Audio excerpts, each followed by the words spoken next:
Well, hello, everybody. Welcome to the Women's Health and Fertility Podcast. I am so excited to have my next guest here with me, Ashley Shapiro.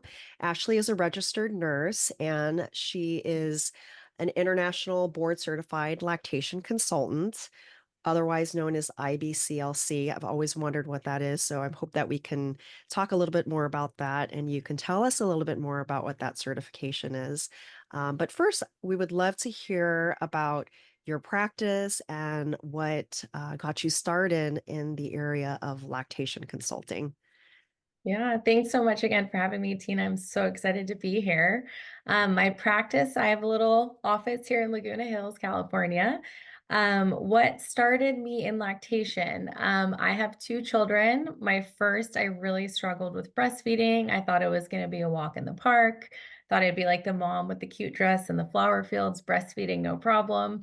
And it was actually the complete opposite. So, my background is I'm a nurse. I've been a nurse for over a decade. So I thought I passed my NCLEX. How hard can nursing be? And it was super, super challenging for me. And so that's kind of what fueled me to become a lactation consultant was that these struggles that I was going through, there were other moms who were also struggling. Hmm. And I had met with one IBCLC lactation consultant, and I didn't have a great experience. And I thought, you know what? There has to be other help out there. There can be another provider who could help me figure out like what we're going through. Why am I struggling? And I found someone. And so that moment for me, that was like my, oh my gosh, like I need to do this. I don't ever want another mom to feel the way I felt with the first one. And so that's kind of like what fueled me to become a lactation consultant. I love that. And I think it's tough as a new mom already. And then I think, there's this pressure to nurse and to be really good at lactating. And I feel like part of it is probably self-imposed pressure too. I know for myself, it was very much something that I felt like, okay, I need to do this for like a year. I put this time frame on myself. And so, we already have so much other pressure as a new mom. So it's so nice to be able to lean on somebody like yourself to go, here, let me just help you with this area. It's one less thing that you have to, take all this time and energy and focus because you have so much more on your plate. Yeah, I So, definitely underestimated that for sure. yes, yeah. And I wonder too, do you ever have patients that have an easy time with their first child and then the second child they struggle? Yeah, it happens a lot actually. I always say every baby is so different. So it's hard to compare like even our first to our second. They'll be like, oh, breastfeeding was so easy with my first. I didn't think I would Right. need you. And then here we are in a different situation. So, Mhm. yep, happens all the time. Even third, fourth kids, you wouldn't believe, but the fourth ones tend to be the troublemakers. Well, and then by then you're just so busy running around with your other kids that you're probably not eating as well or as frequently and not hydrating and all the things that we need when we're Totally. trying to nurse. Yeah. So, well, what inspired you to get into this specialty? And I know you have a background in nursing too. So tell us a little bit about that journey for you, going from being in labor and delivery and postpartum care and then into lactation. It's so fascinating to me. Yeah, I love being a nurse. I feel like specifically what I do, especially on postpartum and labor and delivery, is something that you can't get out in the community, right? Nowadays, I feel like midwifery is becoming more of a thing, so you can Hmm. get it in the community. But back Sure. when I first started, that wasn't even really talked about. So I think my experience from that, and then obviously my own personal journeys of like really struggling with both my kids, actually, the first being the hardest for me because we struggled for 6 weeks. And at the time, I didn't do any of the prep. I did like one breastfeeding class, but nothing specific for me. Um, and I think just not knowing, like talk about comparing and social media and all the things, not knowing enough or not educating myself. I just never wanted another mom to feel like that way. So I wanted them to be prepared. And then working in healthcare at a hospital, you see like where the gaps are. You see like the education, people miss a lot of things. Hmm. They're overwhelmed with like, oh my gosh, my OB said to take 12 classes. And it's like, all right, well, what do I really need to know? Um, so having that background kind of helped in my own practice as far as like where I'm going with education. And then my second I actually had during COVID, so that was kind of a hard Tough transition. time. Yeah, Yeah, like, literally no one was available to help. right. And even knowing what I know is still challenging or was still challenging at the time. So I think having that background of being a nurse, experiencing like basically the day they're born to now when I get to see them in the office, um, it's just a cool, special experience that most people don't get to like actually go through unless they have kids of their own or they're a doula or midwife. But I think just having that background has really helped me a lot in where I'm at today. Well, what a wonderful way to practice, if it when you're done having your kids, then you just get to help all these other women with newborns or families with newborns, and you still get to be in the company of these beautiful newborn babies, which is so cool. So fun. It's so Yeah. fun. And I get to give them back, right? I don't have to take them Yes. lose sleep, You don't have to wake up multiple times a night, yeah, right? every 3 hours. Yeah, I've done my Right, right. Well, so I have a question about your specialty. What is one thing you wish everyone knew about your specialty? That you have free visits through insurance. So I think Mm, a lot of people don't budget for lactation specifically. They budget for like the labor prep courses and the doula, right. which is all super important. But when you have the baby, all you're doing is resting, recovering, and feeding. I mean, realistically, the only thing you have to do is feed your baby at that point. Mhm. So I think knowing that, like, hey, there are lots of insurances that work with lactation consultants. Do your prenatal, get your education before the baby comes, and then that way you're prepared before you even have the baby. So in an ideal situation, Ashley, how soon would you recommend a couple start their education and training process with nursing? I like to see them at 37 weeks pregnant because at Okay. 37 weeks, they're Yeah. technically term. So at that Mm. point, we can do like actual hands-on hand expression, which for Mhm. those of you that don't know, you're manually expressing your milk out. So you're collecting that colostrum. And that's kind of a really cool thing to do because if there is something going on, the baby's jaundice, low blood sugar, severe weight loss, you can supplement with your own milk. So having those tools and that knowledge before you even go into birth and knowing, hey, I can help myself here. Like I have milk, I've been making milk since I was 16 weeks pregnant is very empowering for the parent. Mhm. Yeah. So 37 weeks. Is there like any time that is too late or too early? Because I do have some eager Um, beaver patients in my practice that are like, I want to get on it. I mean, you technically could come in whenever. It's just whether Mhm. you're going to remember that information if we do it Sure. like at 6 months versus 3 weeks before your Right. expected delivery date. We just probably wouldn't do the hand expression. But yeah, they could come and learn at any time. Nice. The Okay. nice thing about being in network with a lot of insurance companies is they cover 6 visits. So more times than not, we don't even use the 6 visits. So you can Mhm. do prenatally, you can kind of break it up however you want. That's awesome. I love that insurance is covering that. I don't think a lot of people are aware of that. Yeah, I feel like most, at least for myself personally, like most providers that I see are not in network. So I'm just so used to paying out of pocket. Um, Mhm. but yeah, it's really cool that that's included.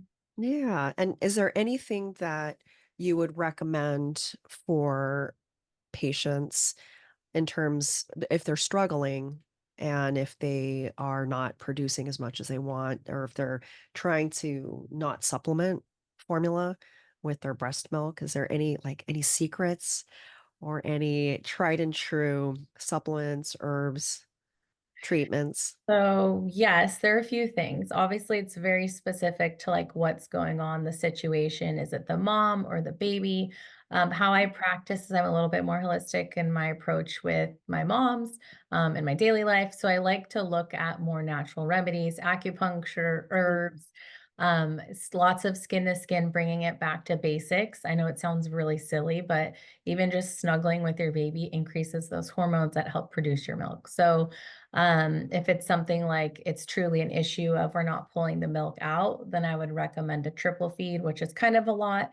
But if that's what they want to do, that's where I'd recommend the feeding, the pumping, and then the supplementing with what they get. Mhm. But yeah, Mhm. acupuncture, herbs, skin to skin, all of that's super helpful for increasing milk supply. Wonderful. And I'm sure that it's it's different for every patient, what they're Mhm. gonna respond to treatment-wise. Correct. Yeah. So is it this is a question that I get a lot. When is it or is it ever too late to seek help for lactation consulting? I mean, like, No. what do you think is the latest point of time postpartum for a couple to reach out? There I feel like it's never really too late ever, because I think it depends on where you're at in your journey, what your goals are. Our milk supply is usually established by 6 weeks, but I've worked with a lot of moms that are like, "You know what? I wanna boost it a little bit, even if it's not 100%, and we still get it up." So, it just kinda depends on the situation, what you've been doing before. I think one of the biggest things is people don't realize they need to frequently remove milk to make milk. So when Mhm. I see moms a few weeks postpartum, they're like, "Oh, I didn't know I needed to breastfeed 8 times in a day or pump 8 times in a day." So even, Right. like, if they're 6 weeks, 10 weeks, wherever they may be, if they're not removing that milk and they don't know, that might be something that we could work on to increase it. So I feel like it's never really too late. The cool thing about most lactation consultants is they get to see you for the whole first year, whether it's, like, returning to work, Wow. being in That's addition to amazing. I had no college. idea. Yeah, so it's not just maintaining lactation at that first Mhm. initial, which, yes, that's the most important part, right? Those first 2 to 3 weeks are vital in establishing milk supply, but it's not totally, like, out of the window. Beyond that, it's just harder to increase your milk supply at that point. Sure. And I do see the trend for a lot of women that are going back to work when their maternity leave is over. That tends to be a time when they're dipping in supply. We have our own formula called gushing milk that we prescribe, which is a Chinese herbal formula that was designed to help promote lactation. And I've always seen the trend where my patients start off with like one bottle in the very beginning and they do pretty well. And then as they get closer to going to work or they get back into working full time, then they're ordering a lot more of that formula because their supply tends to be dry. And, they're not getting the opportunity to pump as much or obviously nurse as much. Right. So that's so nice to know that they can still seek help with a lactation consultant even up to a year. I had no idea that was even available. Yeah. I think we always think of lactation consultants as in the first, in the fourth trimester, basically, right? Like 3 months postpartum. So Yeah. good to know. I'm learning so much. Love that. So is there any cases that you have to share with us in terms of how, a woman was able to turn around her nursing journey? Because it could be so, so difficult in the first couple months, and I feel like there's certain patients that, are really adamant about nursing, and then there's others that pretty much try for a couple months and then they know that they need their sleep. So they surrender to the idea of supplementing or going to formula, which of course I don't think that there's ever a wrong way to feed your baby. But I'm just curious if you have any cases or testimonials you'd like to share. Yeah, most recently actually was the beginning of the month, but, I had a mom who had been wanting to breastfeed, and, it just wasn't working out. Her baby actually ended up going to the NICU, so when you go to Mm, NICU, it's like a whole 'nother ball game. They have you do these crazy pumping requirements, you have to have all these things for the baby to leave, which I totally understand. If my baby was in the NICU, I would do anything to get them home. But she was trying to breastfeed, obviously all that was happening. She was pumping, to maintain supply and then bottle feeding when the baby came home, and she really couldn't get the baby to breastfeed, and we had met for a prenatal, and her goal was to 100% breastfeed. She didn't wanna do any bottles. She exclusively mm, pumped with the first and was a little bit traumatized from that. Obviously, pumping oh, is a lot. But she ended up working really hard, doing all of the things I recommended her to do. And I remember so vividly one of our last appointments, she's like, "I don't think I can do it anymore." And I was like, "You're so close, like hang in there. Let's just see if you can go one more week." In lactation, we look at like how quickly can we improve things, but also we don't want to be stressing the mom out for like weeks on end. Um, sure. and she was getting to that point because they had been through so much post delivery and then a NICU stay and all these challenges that came up, but she actually ended up 100% breastfeeding, and now she's still breastfeeding the baby. No pumping, no bottles. That's incredible. I So love it's that story. cool. Yeah. It's really cool to like have these goals that are made before the baby even arrives. And then obviously with all the challenges she still had, she was still able to like put in the time, put in the work, and it paid off. Good Um, for her. That's so, perseverance and yeah. persistence, and you need that with nursing because boy, it becomes your full-time job. Yeah, it really is. I don't think a lot of Mhm. people realize. I mean, feeding in general, people think, oh, if I give formula, it's going to be easy. But the thing is, you're still making the bottles, prepping the Right. bottles, washing. So you're still spending the same amount of time feeding. It's really not easier. I mean, in a sense, it's Mhm. not on you and that you're removing that pressure of you, but it's Sure. a lot. It's a lot to feed a baby. Absolutely. I mean, the babies are precious, but they do require a lot. They That's for do. sure. We love Yeah. them, but they are a Yes, lot we of do. work. So, Ashley, any food recommendations that you could share that you commonly recommend for your patients to help with milk supply? Yeah, so I love oatmeal. I say if you can eat like oatmeal once a day, that's really great. I'm really big on protein and actually hydration. I don't care what Mm, you drink, but stay really well hydrated. Green leafy vegetables, almonds, garlic is actually good for your milk supply. okay. And if you're cooking, like using brewer's yeast sometimes can help if you add them in like the lactation cookies. So those Nice. usually oatmeal's like my easiest recommendation because everybody's like, "Oh, I can do that." Yeah. And you Any can make a protein, batch of it and yes, just have it available. yeah. But any protein also really helps with your milk supply. Animal protein Any specifically, or any kind of protein like any protein. I legumes. mean, animal protein would be great, but if you're, Mhm. A vegetarian or a vegan. vegetarian Yeah. or vegan, any protein you can get will help. Okay. Yeah. Great. Do you have a favorite breastfeeding cookie?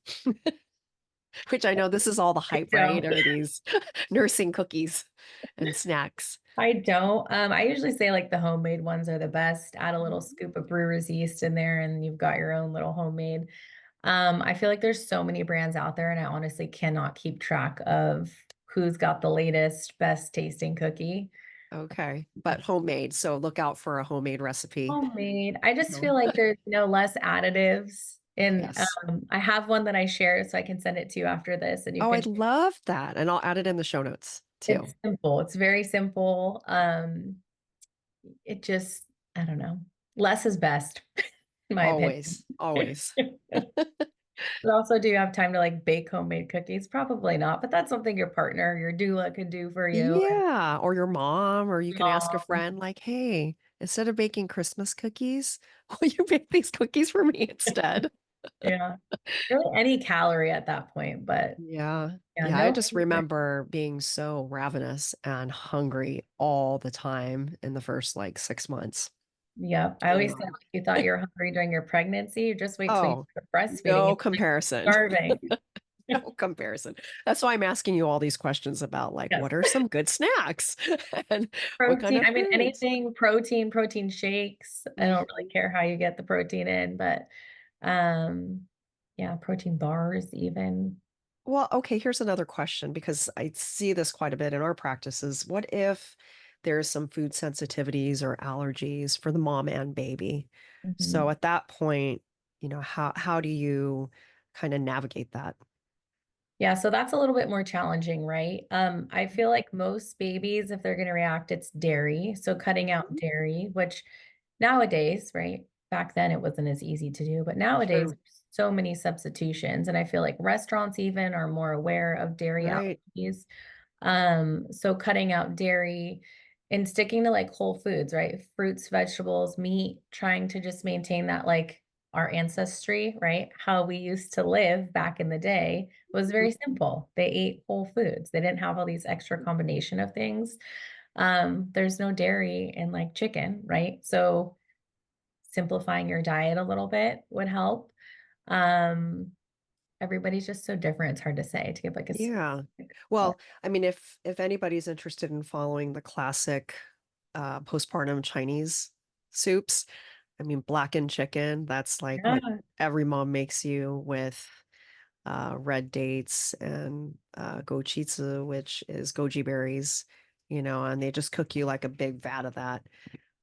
So yeah, I'm all for the chicken broth, bone broth yeah. for sure.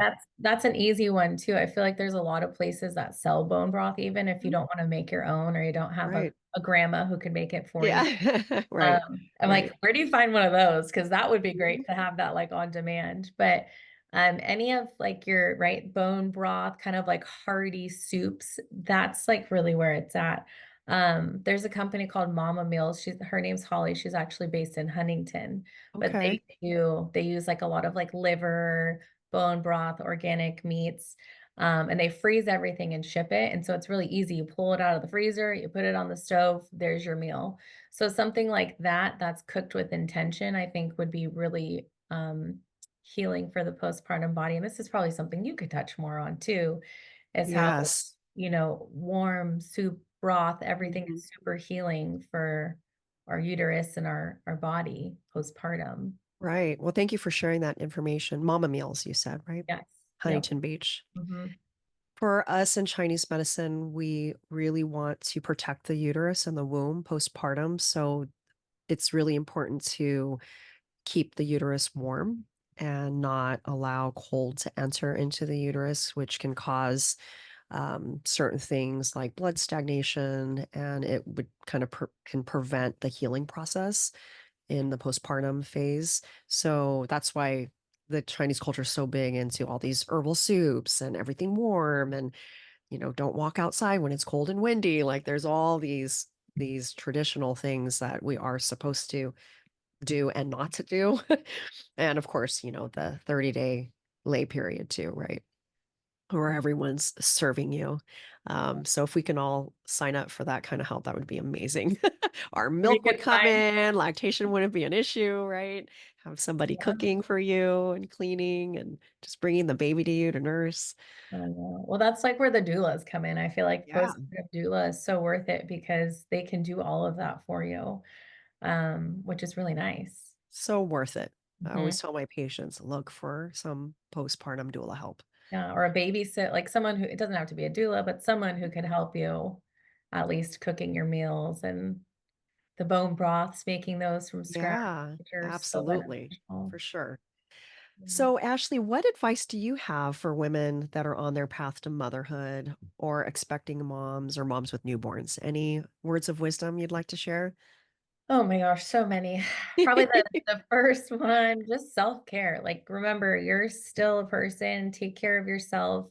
I think when we become moms, we focus on everything with the kids, but we don't really like, we have to remind ourselves we're the caretaker. If we're not taken care of, we can't take care of our babies. So, doing things for yourself, like for me, acupuncture is where it's at, massage, things that help me feel good will help Mhm, you be better at taking care of your kids. And then, of course, any prenatal, like if you want to breastfeed, take a breastfeeding class. If you want to have a natural birth, maybe do a hypnobirthing class. mhm. Um, Educate yourself. So, is there any herbal formulas that you generally recommend, or are things to avoid, I should say, on both ends? For herbal supplements, I don't get too much into that just because I feel like that's not really my specialty. I'm not an Mhm, herbalist. People like yourself, are very well trained in that. So I feel like you're the kind of person I would say they should reach out to ask for that. mhm. I do Okay. like moringa, goat's root, Shivarti. Those 3 usually are the top 3 that I do recommend. Um, Studies are now showing actually that fenugreek should be avoided. So a lot of Right. people back in the day were like, "Fenugreek this, fenugreek," Yes.